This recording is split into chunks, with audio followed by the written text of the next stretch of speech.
This Jocks 94.5 podcast is brought to you by Millennium Satellite and Video. Log on to msbnow.com. TV excellence everywhere. That's Millennium. McElroy and Cubelic in the morning starts now. All right, welcome in. McElroy and Cubelic in the morning. It is 7 a.m. right here on Jocks. We made it to July. 250 years of America we're getting ready to celebrate in a couple days. What are your plans? Is it extra this year than other years? John, are you going to do more for 250 than you did for 249? Yes, but by default, because I believe 249 I didn't do much. I want to say I was asleep by 9. So what are you going to do different this year? I think I'll actually maybe watch some fireworks instead of just feeling live? really tired. Maybe, yeah. My wife and I were talking about how we might be able to pull that off this year, but I think last year we talked about how late they all start. Yeah, Like I think the fireworks in Decatur, Alabama, where we're going to be, I think they start at 9 p. With, the younger kids. That's asking a lot. It doesn't really work out well when you've been at the pool all day and, playing with your cousins all day and in the sun. That's asking for it. That's asking for a meltdown. So we may pull that off this year, may try that this year. I haven't really seen – I know we like New York's amazing every year. Boston's amazing every year. Philadelphia's amazing every year. Are we doing special deals? There's something happen? Are we doing like a reenactment? I don't know. I thought there was up something in Massachusetts. Are we getting going there? Which, by the way, we were in Greensboro, just so you know, Winston-Salem, where Wake Forest is. Correct. That is not where all the witch stuff happened. No. That's. I may or may not have made that mistake with my wife when we were asking about places that we should probably try to go. Oh boy. Should we go to Chapel Hill and see that? Should we go to Wake Forest and Winston-Salem and see that? Should we go to Raleigh? Greensboro is a beautiful town, but you can cover it in about 15 minutes. Yeah, that's what I've expected. You hear about this furniture place we went? Will I? It is discussed in last night's episode of Tuesday Date Night, yes. Okay. Apparently there is a place in Greensboro called Furniture Mart of America, America's Furniture Mart, Furniture Store of the World. 1.35 million square feet of furniture. Whoa. That feels like a lot. It's too much. Did you go? Oh, we went. Okay. It was our whole Saturday. We had so many things.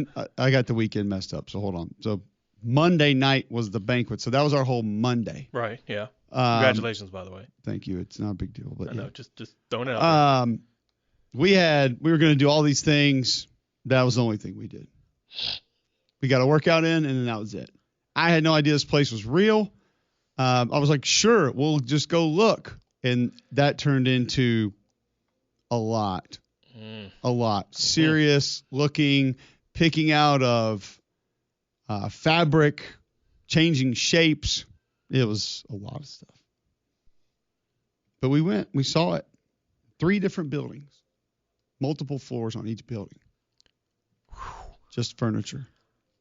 I'm going to tell you this. If my wife would have said, hey, I need you to walk in here and get a desk or a love seat, I don't know if you could do it.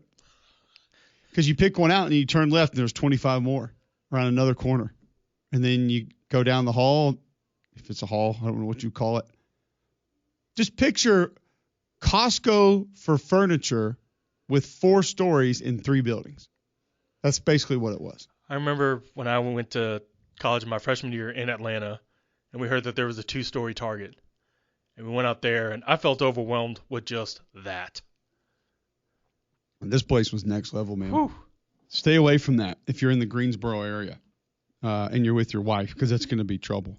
All right, we've got some college football news we want to get to today. We have some college quarterback news that we want to get today. Uniforms we're going to discuss today. A theory that I have on college quarterbacks that needs to be discussed. We are going to have a conversation today on sports gambling. And I am not on one side or the other on this. I'm just going to tell you. But I am very interested to hear from our listeners, from you, from Damien, sort of where you think we are in sports gambling right now. Because don't know if you saw earlier in the week, a lot of numbers came out. And when I say a lot, Not so much the amount of different numbers that came out, but the numbers that were released were a lot. So we will discuss those. If you would like to be a part of the show, 800-239-9569, you can get in. You can always tweet into the show. At Mac and Q, best way to be a part there. Greg's out the rest of the week. We're off on Friday, getting set for 250. 205-834-9450 if you'd like to text into the show. I don't want to start that conversation now. I want to do it on the other side, and I want to do a conversation about college football quarterbacks on the other side as well. Larry Williams is going to talk Clemson with us at 8 a.m. Clemson apparently is beginning to reshape some things from an NIL perspective. Is Dabo coming around? Is he becoming more accepting of what's happening? We'll talk to Christy Dosh about NIL at 9 o'clock. Schools getting very creative, not just Clemson, at how they are now divvying up NIL money. And some people are starting to complain about how much it is and where we're headed and what it's going to look like. Ross Dellinger at the National Sports Media Awards on Monday night received the award for Sports Writer of the Year. And he and I were talking before the event, and I just said, plain and simple, when do you think this is over? He said, long time. I actually do, John, think that a lot of us believe that because of everything, there's been so much that's happening in Congress, with conference commissioners, with people in politics, that we're sort of nearing the end of this. But when you take a step back and look at just how complicated it is, what has to happen, what needs to happen, I would lean more towards Ross. That we're probably further away from this being settled as we think. And then here's the crazy part about it. What is settled in college football? We've mentioned things around this before, like when does the dust clear?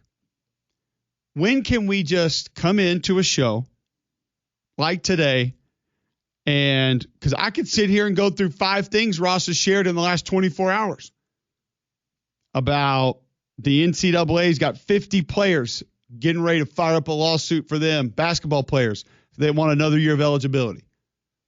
I got all that kind of junk that we could hit today. I'm going to try not to. When are we going to come into a show like this and just not have things like that to discuss? Not worry about the big breakaway, not have a conversation about maybe some new conference realignment, who's going to get left behind, who's not. How scared should the Big 12 and the ACC be? How much does the SEC and Big 10 need to keep everybody else around? TV contracts? Like, when is it just going to be, hey, man, who's going to win the SEC? Is it going to be Ohio State or Michigan in the Big 10? Who's going to make the playoff? I guess in a little bit, going back to the future here, we hop in our DeLorean and we hit the flux capacitor and we come up with who are the 5 greatest SEC quarterbacks of the last 5 years. Whatever it is. Like, give me your top 5 running backs in SEC history. Like our old normal summer topics that we had to hit because we didn't have conference realignment, Congress, bills, breakaways, television contract structures. We didn't worry about those things. Those things weren't real. They weren't real life. And now they're real life. Now they're more than real life. I don't know when that day is going to be, but I do think, like, what do you think most people think that that's going to be over, John? A year?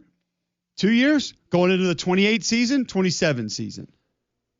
Like normal humans walking around that aren't doing this for a living. If you ask them, when do you think this thing normalizes?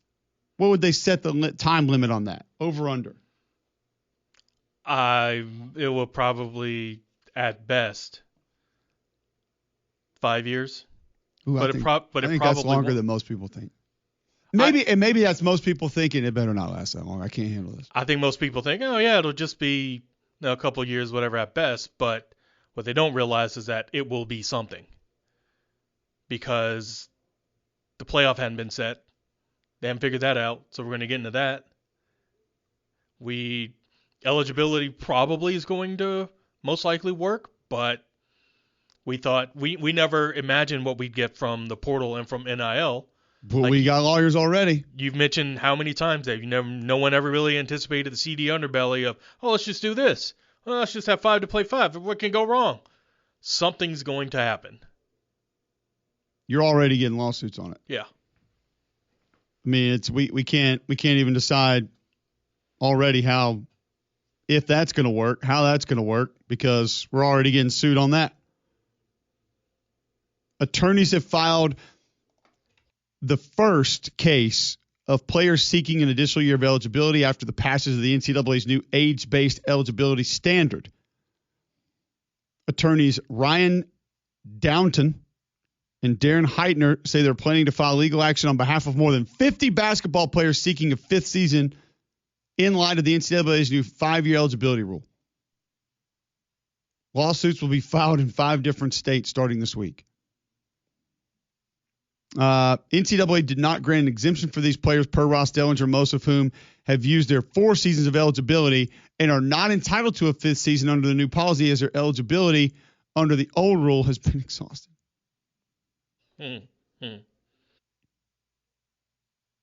So I'd ask this question to this lawsuit. How far back does this go? Can Greg go get another year? I mean, I redshirted, so I don't think I can get another year. Does that count? Does the red shirts count? How many total did you play? We didn't do that when I played. Well, I mean, because you may have one extra now. So maybe I have 4 games left that I didn't play in my red shirt year.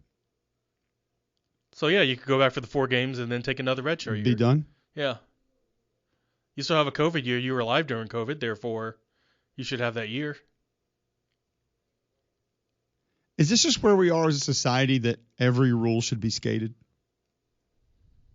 Like every nook and cranny should be overturned to do anything humanly possible to circumvent a rule instead of just, this is the rule. Follow it. Because sometimes I'm sorry to interrupt you, but with where we are in college sports right now, I feel like I'm talking to my 9-year-old. Go do this, but that. What about this? He said this. She said this. I didn't do that. I did do that. Just do what I said and don't talk back. But then I guess the people will tell you, oh, college sports has been a dictatorship. They're so mean. I think that is some of it, but I do think some of it also is main character syndrome. Or do I have to do it? Or I want to do this. Therefore, whatever has to happen to let me do it, consequences be damned, or whoever else is in my way, that's fine. This is what I want to do, therefore I'm right. It's almost the equivalent of people walking around with speakerphone. Like, I'm on the phone. Why are you bothering me? I can hear your damn conversation. Yeah, well, I don't care about you. I need to hear my conversation on speaker. 2 things. 1, first, you said main character syndrome? Yeah. I need to hear more about this. I've never heard that before. 2, we were on the jet bridge yesterday. Okay. In between, this may have been connecting in Atlanta to Birmingham. And this family behind us, first off, it was 972 degrees on the jet bridge. There's a family behind us playing some sort of Pokemon cartoon, something. It might have been Pokemon. Some sort of child anime, some kind of cartoon. And it sounded like it was being played on fast forward. And it had like 1 or 2 verses, rhymes that had just on repeat. And apparently the child was really into this. Volume on 100. Of which I didn't understand because the iPad is being held in the child's face. So it's 4 inches from its eyeballs and ears. Yet the whole jet bridge had to listen to this at full blast for about 7 minutes while we waited in line to be able to board the plane, which I just did not understand. But it goes back to a little bit of what you're saying. If my kids got to listen to this, y'all got to listen to this. Yeah. Everyone's going down. Maybe we're just a kamikaze society now. Because we're taking everyone down with us. Because I'm inconvenienced, everyone else has to. So you will know my pain, my wrath. Yep, here we go. Why? Right. If I have to talk to my mother-in-law about what rice to get at the grocery store on FaceTime, by God, you're all going in with me. We're all going to find either Uncle Ben's or Swanson's or Sara Lee's, or I don't even know other rice brands. But, yeah, Minute? you're all going. Yeah. That's all I got. You're all going to look for rice with us. Every single one of you. Get ready. What is this main character syndrome? I've never heard of this before. It is, according to the Cleveland Clinic, a pop psychology term describing a mindset where someone views their life as a movie or book, treating themselves as the central protagonist and everyone else as mere side characters or supporting cast members. Basically, I'm the star of the movie, so everything has to go my way. I'm going to do whatever, and y'all gonna help me out. Or I'm in the right and you're wrong. This could be applied to so many different places. Kind of, yeah. Wow. I've been awakened to like a whole new disease. How else would you describe it? In essence, it's a gussied up term for being selfish. Right. But it's next level self. Correct. Yeah. It's selfish in one's own stratosphere, like not living on Earth and basically just living a movie. It's one thing, like like the cake that's in the break room. It's one thing that's selfish if I were to go in and take the rest of it. Like, that doesn't really affect anyone and whatever. But say if I went in and turned off all the water because, I don't like the way it tastes. I'm turning off all the water. That's main character syndrome right there because, well, hold on. Now you're really affecting everybody. Because, see, I think with selfish a lot of times comes understanding of what's happening. Is this geared more towards just being completely out of tune with treating everyone else like are your subplot in life? Yeah. Like you're just a what is it called when like a baseball player makes an appearance in a movie? Cameo. Just everybody else is cameos in your movie. Because if it's taking it to that level, then we need to use this more often.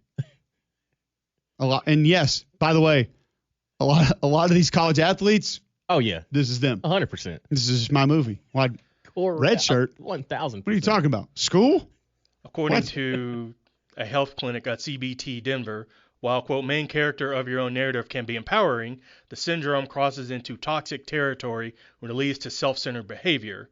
One of the tenets is lack of empathy, viewing everyday interactions, conversations, and relationships entirely through your own personal lens. There you go. I love this, by the way. Quarterbacks. We need to talk about this.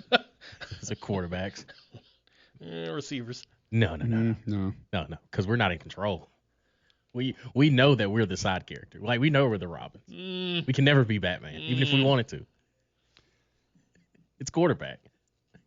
Receivers are comedians. Like, receivers are Dave Chappelle. Receivers are like Joe Rogan before his podcast. Receivers are, who was the dude that did like the Walking Up Late at Night show? Dave Attell. Yeah. God, that was a great show. That was fun. I love that show so much. Quarterbacks are Tom Cruise. Quarterbacks are Brad Pitt. Yeah. Like so Damien, I think, is kind of right here. Because while receivers are divas, I think receivers know what they're doing. Like, they act a fool, but I think they know it. Oh, yeah. Correct. Yeah. Quarterbacks attempt to give you the whole leadership and, captain of the team. And some are all of that and then some. So some are that times a million. But I think there are also a lot that are trying to be that. Correct. That are not that. And that's where this starts to show up. So it's like I told my buddy the other day, we were talking about baseball. And because my oldest boy is going into kid pitch, which is just going to be an expletive show in a lot of different ways. And he's going to catch. And we were talking about catching and how hard it's going to be on these kids that are about to start catching. It's like, dude, it's going to be a lot of work. Like, you're going to the fence, 30 times a game, if not more? You just are. They don't know how to block balls correctly. So, like, that's going to be work to figure that out. You're not throwing kids out that can now steal. That's never been a real thing. Like, it's going to be work. The kids are going to pull the ripcord on that fast. He starts going through all the stuff, and I was like, dude, catching is the offensive line of football. Like, it's the offensive line of baseball is what it is. Every kid should catch. Every kid should play offensive line at some point in their life. because it pulls you away from that. You ain't ever the main character. Never. You know when you're the main character, a catcher, when you drop a ball. Yeah. Facts. You know when you're the main character on the offensive line, when your snap goes over the quarterback's head. Or you get completely run over at left tackle in a one-on-one for a strip sack fumble to lose the game. You are now the main character. Will Campbell in the Super Bowl became the main Yes, character. yeah. Yes. He played a lot of other great football. We talked about, he had like a run of 5 or 6 games in the SEC where he dominated some of the best rushers in college football. Who talked about him? Outside of this show Well, and like you, maybe yeah. Moscona and USA, Baton yeah. Rouge. You. Like, that's it. Nobody was talking about that guy. Nobody. That Like, is how true. many catchers go watch the nerdiest of the nerdy baseball shows? You watch all that College World Series coverage. Catcher talk. Not a lick. Nah. 5%. Not much. Like, I remember 3 years ago, the kid from Coastal Carolina who was the one that like invented the like pick your mid up and like he framed better than any catcher in the history. Look how he framed it. I know Casey. I talked to Casey Dunn about it. I talked to my buddy Dustin Sproul that caught at Auburn. They're trying to explain it to me. I'm just like, he catches the ball. He's not changing balls and strike. Oh, but if the most of this and like they're gonna be like cheer moms basically of catching that call in the show. They're pissed off now because it's like, well, you're picking my Look what son. you Here's the did. technique. What you did. 57 strikes he invented last year. He's he's a Benjamin Franklin of catching. He invents balls and strikes. I get it. It's cool to watch like what they do and how they do it. Okay, but as Kendall Graveman told me, with ABS coming in, does it even matter? Doesn't even matter. Boom, boom. Does framing matter? Does the swoop up? Does the tidal wave catch? Whatever it's, I don't know what it's called that they do now. The putting the mid up doesn't even matter. Nope. I don't All know. I gotta do is tap my helmet. I'm like, nope, don't think that was a But strike. what we do know is not often people talking about catcher. Like, dude, you better be hitting like Yogi Berra or Mike Piazza for us to be talking about catchers. Otherwise, that's it. So, you know who we don't have to worry about main character syndrome with? Offensive linemen and catchers.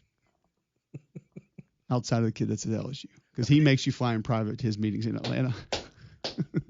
That's different. That's different. Now, what we do need to talk about are quarterbacks in a very different way, because there was a narrative coming out of Louisiana this weekend that I want to discuss with you guys that I don't think that we have thought about or looked at, but boy, do I have a comp for you. We'll discuss it next right here on Jocks. Go inside Jocks 94.5 on Jocks TV. Morning Jocks, Mac and Cube, three-man front video simulcasts are presented by Bill Smith Buick GMC and Game Day Men's Health. Watch on the Jocks mobile app and YouTube by searching Jocks 94.5 TV. 800-239-9569. We want your input on multiple topics today because we have a few that I think are going to be intriguing. Actually, that I know are. I'm gonna go main character syndrome here and tell you I know those are going to be good. But we want your feedback on it. You can text into the show 205-834-9450. Tweet into the show at Mac and Cube. Jolly tweets in, y'all should not be talking main character syndrome without GMAC there. You're gonna have to bring that up when he's here. I imagine his takes would be amusing. We'll ask him. We will. Greg Skipworth tweets in, getting over is the new norm except in my classroom. Chaos in the world. But in my classroom, the rules are applied every day. There we go. Well, a lot of folks are out there trying to circumvent the rules. It's just what it is. Wilson Alexander did a great job covering the Manning Passing Academy over the weekend. And this has become a whole different event. This has become, let's use this to project who's going to be good that wasn't good, who's going to bounce back, who's falling off, who's slipping, who's not focused, who's not paying attention, who's the real deal, who likes to compete, who doesn't. Some of that very applicable. Some of it, not so much. We often take the who threw the ball the farthest to the Manning Academy and he's going to be good. That hasn't worked out so much either. But one of the, I guess I'm going to say narratives, even though I don't think that all of college football is just jumping on this immediately, but one of the tones that's coming out of the Manning Passing Academy is the way that a certain quarterback looked. And I don't know if this is going to, now this did sort of take a different turn because people started using AI on multiple other quarterbacks and saying like, oh, Arch Manning looks like a bodybuilder. We're not going to go there. No. But apparently John Mateer has bulked up a little bit. Okay. To be followed up with Oklahoma putting a video out today of him ripping smelling salts and then doing some front squats. Okay. Which is awesome. All right. Get after, baby. For my fullback. Now, I get it. Lifting weights is cool. having biceps is awesome, especially this time of year. We're all going to the pool for 4th of July. It's great. Go get your Aaron Feld on and do your strap, curls, and then go, fill the guns, whatever it is. I get it. Okay. We all want that. But I'm going to ask y'all a question. If you didn't see the picture, he looks great. He does. Up. He does. But then the follow-up was a video of him from behind with about 7 other quarterbacks, which I have a separate question about that, of how he's reinvented his throwing motion. Now, I'm not George Whitfield, but having seen said throwing motion, missed the reinvention of it. Because it still felt a lot sidearm to me. It did. And short and compact, not in the ways that I think Tom House would prefer. So here's my question. And I ask this in all sincerity, and I want you to think about all of your life here. 800-239-9569. Do you want your quarterback ripped? Think about it before you answer. Because I know what everybody's thinking. Heck yeah. I want him in there with the guys lifting. Do you want your quarterback shredded? Now, this could be 2 different questions. If we're just talking for a year of college football and that's it, you might say, well, that can bring pretty good results there. So, okay. If we're talking long-term, big picture, including draft stock, I'm going to shut that down right this second. Okay. And you tell me the most fit, put together, shredded, successful NFL quarterback ever. Ready, go. Tom Brady, chewed up bubblegum. Jim Kelly, chewed up bubblegum. Boomer Esiason, chewed up bubblegum. Aaron Rodgers. Well, slim. Charmin.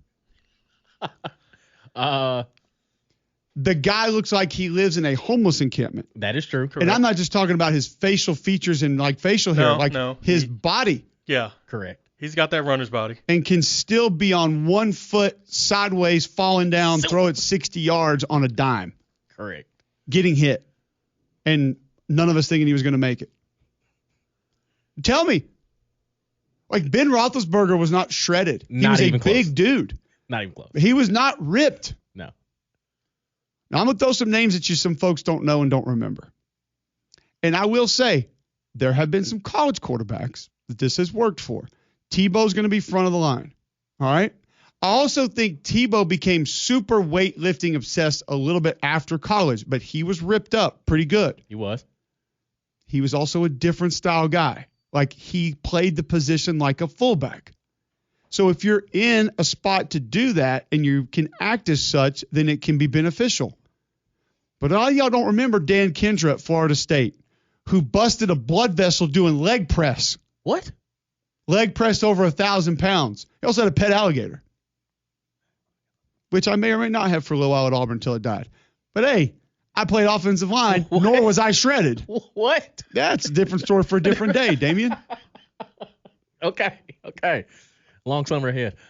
He would eventually move to fullback because quarterback wasn't going to work. He couldn't throw the ball. Seems like something you need to be able There's to a do. guy named Jim Drunkenmiller at Virginia Tech. Y'all might remember him.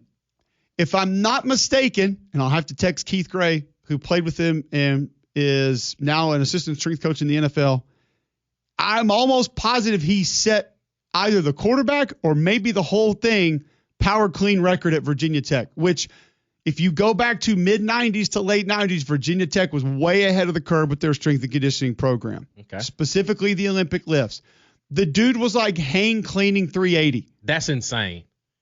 He was shredded. That's insane. He wasn't a good quarterback. Okay, makes sense. Now, some that have been a little more successful, like Brady Quinn, is yoked up. Really? Oh, yeah. Go look at Brady Quinn. Go find the pic. Brady Quinn is yoked. Not now he might be less of, but he was like weightlifter yoked up in college. He had a little bit more flexibility. He was a little bit more accurate as a passer, but we saw long term not as successful. Will Levis. There's your comp. When they're showing videos of this kid throwing the other day, and they're telling me that the throw motion's changed, which I also heard about that in Lexington. Oh, boy. And you show me the physique, he's got the big arms. Folks, it's Will Levis 2.0. Oh, boy. 100%. Now, Levis won. Remember the Tennessee game? What did he throw for, like 480 or something? Yeah. Like, Levis had his moments. He ran over some dudes for some first downs. That is true. But what Will Levis didn't do is consistently compete the crosser on 3rd and 4. Or on 2nd and 6 when the out route was there, take it, complete it, and move on to the next down with a clean set of downs to work with. Those are the things that didn't happen. Mm-hmm. All I'm saying is, one, I don't need my quarterback being a weight room warrior. As a matter of fact, don't. Be that. Don't. I need you throwing the ball. And I need you just strong enough to survive when our offensive coordinator is dumb enough to call slide protection and we miss a pressure and you take a hit. That's what I need. I need you to survive that. I don't need you entering the world's strongest man competition. No. I don't need you setting front squat or hang clean records in our weight room, because that's not what's ultimately going to win all the games. It might get 1 or 2 for us. You might get in a friggin' dogfight and you and Lenore Sellers are running back and forth just seeing who can be the biggest Superman that day. And all of a sudden you got to run over Dylan Stewart for a first down on 3rd and 2. And maybe you get that done. But you versus Xavier Atkins one-on-one is not happening 20 times a game for first downs. No. Like, at least I hope not. We're not lunching at the bottom of piles here, okay? I need you throwing complete passes is what I need. Yep. Accurate passes, consistent passes. I don't need your arm angle to look like that of the guy that just set the bench press record when he walks out of Gold's Gym. So, super exciting, fun to talk about, looks really cool. Yeah. But I ask you, go back in the history of the doldrums of college football and give me the ripped up, yoked up quarterbacks that have been really good. It is a very limited few. So I warn you, be careful. Be careful with the creatine. Be careful with the weights. Go throw, go stretch. Yes. Go work on your timing. Go work on all those other nerdy things that quarterbacks do. The foot ladder junk with the things. Yeah, go do those. And then go watch film. That's it.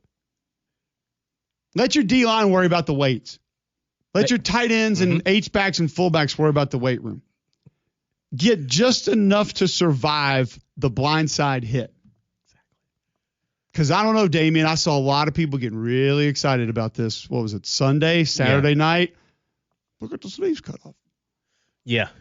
And that's the thing, too. It's I don't really, and I've always subscribed to this. I don't care how you get it to the receiver or to the pass catcher. I don't care how you get it there. Can you get it there consistently? If you got to throw it with both hands, and can you have to throw it with both hands? Do you need to like step in, crow hop it, get it there? I don't care how you get it there. But if I can look at the I box feel like score, you're describing Max Johnson right now. well, there are underhand, two hands, behind the back. I would much rather you look at the position, look at the player that you throw it to, or look at the general area that you're trying to throw it to. But yeah, for John Mateer, I don't necessarily think the weight room was the issue. It was just the accuracy was a lot of the issue, and a lot of it was between the ears. Okay, I will say this. I'll take a timeout here. I'll say, do we need a break? Because I have been put in my place by a few people, and I'm willing to admit that and say that there is an outlier that has shown up that I have not mentioned. And I think part of why he has not been mentioned is he doesn't carry himself this way, but it's real. And I'll tell you who it is, and we'll talk about him next on Jocks. The capital of the sports talk nation. This is Jocks 94.5 and JocksFM.com. Birmingham. All right, welcome back in. McElroy Cubelic in the morning, 7:40 Wednesday, July 1st. Here's part of this. This can be applied to almost any position, really almost any sport. This has happened at other positions. If you remember, David Boston came out of Ohio State, played wide receiver at Arizona. Oh, yeah. He literally lifted himself out of the league. I think he failed a steroids test at one point. I think his kid's playing college football right now, too. LaRon Landry, safety at LSU, made it to the NFL. Like, literally lifted himself out of the league. Yeah. Now, there are like Aaron Donald is the outlier in all of this. Like Myles Garrett is the outlier in all of this. There are going to be outliers at every position. Guys that look like freaks. They could go enter a bodybuilding competition and probably finish in the top 5. Like every time, all the time. It can happen. There are guys that do that. But like DK Metcalf, outlier. Guys who look like DK Metcalf should not be able to do the things that he does. Correct. They should be a one-trick pony, run downfield, high point ball, catch ball, and that's about it. The guys who look like DK Metcalf should be Sammy Coates. And there's nothing wrong with being Sammy Coates. He was a great college football player, but not overly versatile as a wide receiver. Mm-mm. I want him blocking on screens, by the way. Yep. Kendrick Law. Yes. We talked to DeBoer couple of SEC media days ago, and he's like, Kendrick Law benches like 330, he squats like 550, and you're just like, holy hell. Looks like it's amazing. And he's yoked. Guess what he's not doing? Beating people on double moves. Mm-mm. He's not getting past people other than a stiff arm in the open field. Not a lot of wiggle. Yep. And most offensive coordinators would rather have like the Amari Cooper wiggle to get open than Nick Harbor. Yes. Looks like a Greek god. Like Nick Harbor could be on the cover of Muscle and Fitness magazine right this second. Yeah. Like what I don't even know what is men's fitness, muscle fitness. Which ones are we doing now? I don't stop at the magazine section in Publix anymore. Whatever ones we got, that they could walk into Columbia's football facility and say photo shoot now. Yes. He could go get 15 minutes of band work, oil him up, and he'd be a cover like he's ripped like that. He just is. He's also too strong for his own good. That's why he doesn't catch the football sometimes. That's a fact. Like you can work your way in being too strong for your own good. Now, I will say, Paul Papajohn, Pete Moss, Antonio Macbeth, I'll give you guys credit.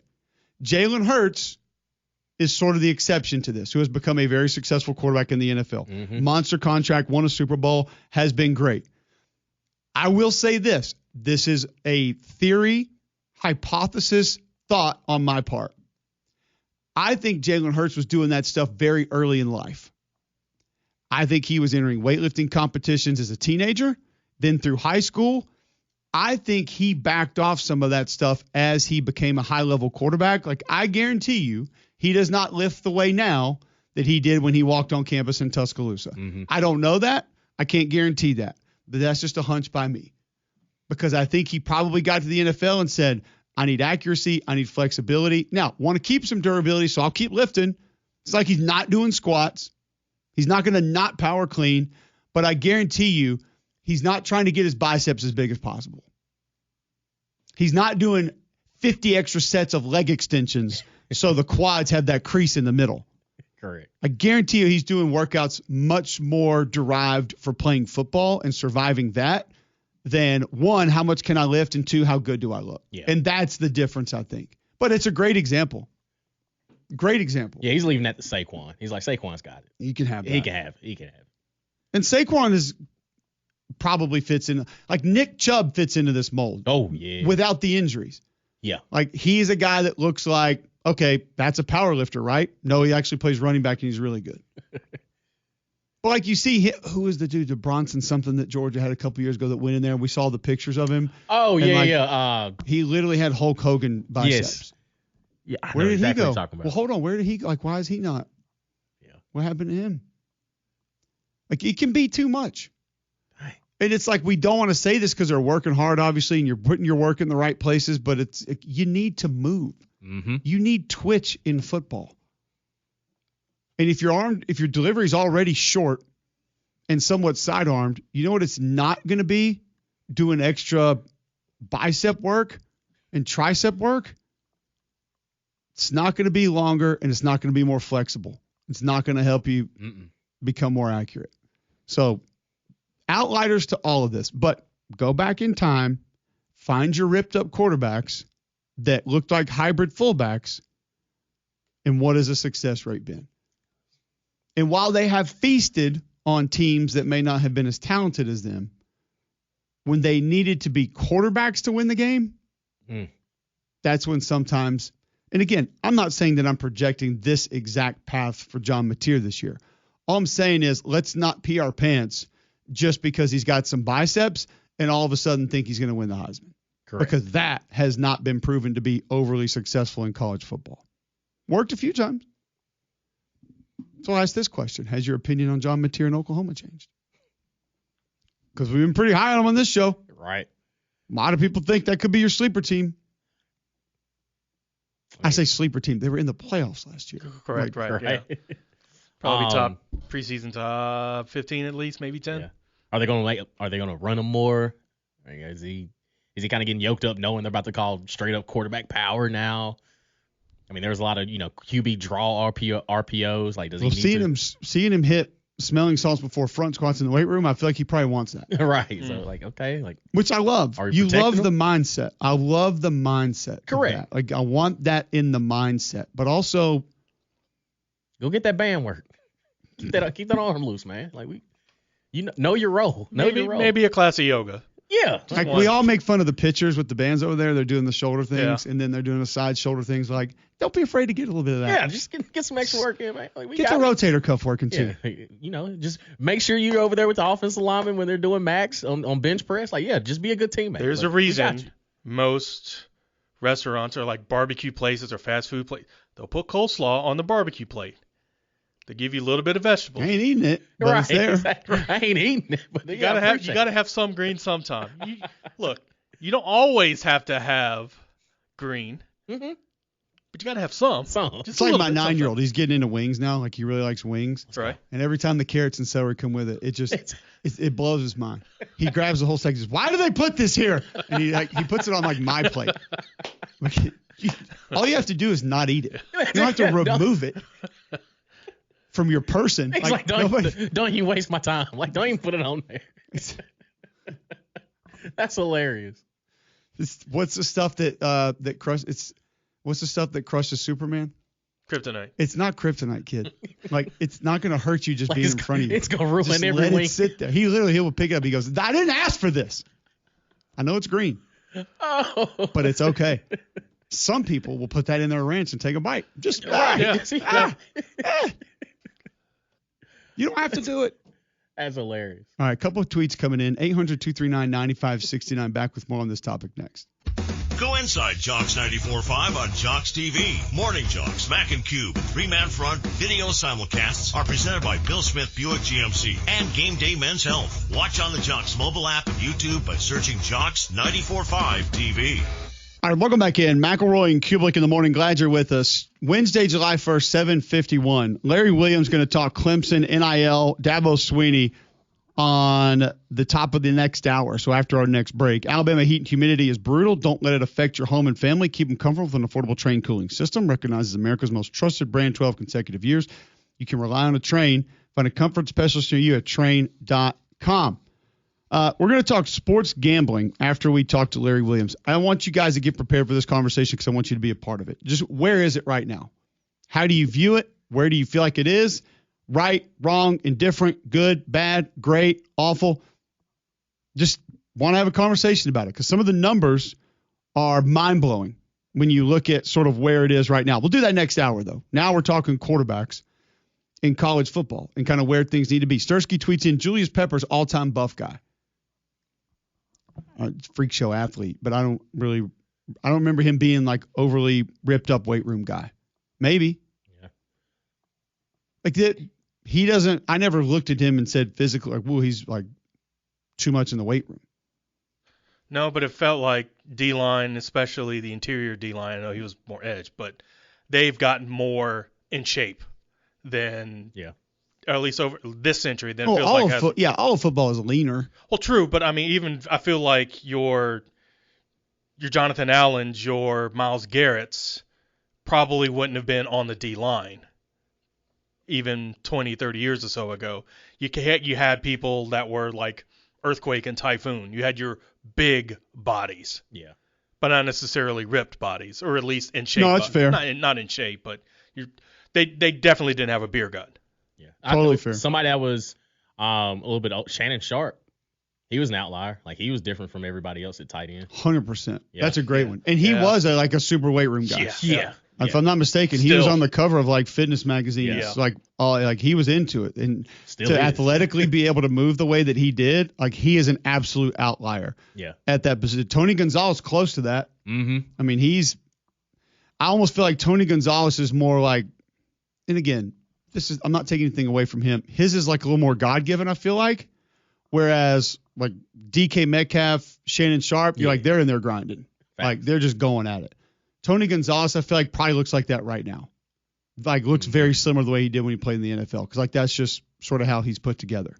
Again, like we said, there are outliers to all of it, but it does not often benefit you to be super weight room guy at some of these positions that require speed, athleticism, and twitch.